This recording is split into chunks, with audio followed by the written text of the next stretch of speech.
2월 1일 화요일 오늘의 말씀 묵상입니다. 본문 말씀은 고린도전서 14장 13절로 25절 말씀. 요절 말씀은 고린도전서 14장 19절 말씀. 그러나 교회에서 내가 남을 가르치기 위하여 깨달은 마음으로 5마디 말을 하는 것이 1만 마디 방언으로 말하는 것보다 나으니라. 아멘. 본문을 중심으로 하나님의 뜻으로 행하는 은사라는 제목의 말씀을 함께 나누겠습니다.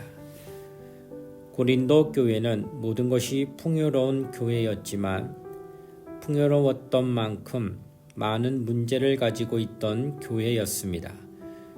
오늘 본문은 하나님께서 선물로 주신 은사에 대한 말씀이 기록되어 있습니다. 은사는 하나님께서 우리에게 선물로 주신 것으로 신앙 공동체가 올바르게 성장하도록 사용해야 합니다. 하지만 고린도 교회는 은사를 하나의 특권으로 여겼습니다. 그래서 바울은 다양한 은사들이 있지만 가장 중요한 것은 사랑이라고 말하고 있습니다. 오늘 본문은 여러 은사 중 방언의 은사에 대해 말하고 있습니다.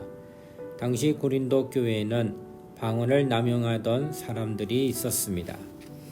그들은 공적인 예배에서 방언 기도를 드리며 자신이 받은 은사를 자랑했습니다. 또한 방언을 못하는 이들의 믿음을 깎아내리면서 때로는 그들을 정죄하기도 하였습니다.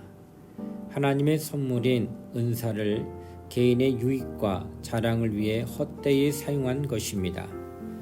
이러한 고린도 교회 교인들에게 바울은 10,000마디의 방언보다 남을 가르치기 위하여 깨달은 마음으로 하는 5마디의 말이 더 낫다고 말합니다. 하나님의 뜻을 깨닫지 못한 채 드리는 긴 기도보다 하나님의 뜻을 깨달은 짧은 한마디의 기도가 더 중요하고 필요하다는 것입니다. 하나님께서는 우리에게 여러 은사를 선물로 주셨습니다. 우리는 그 은사를 통해 하나님의 뜻을 깨닫고 하나님의 뜻을 이루며 살아가야 합니다.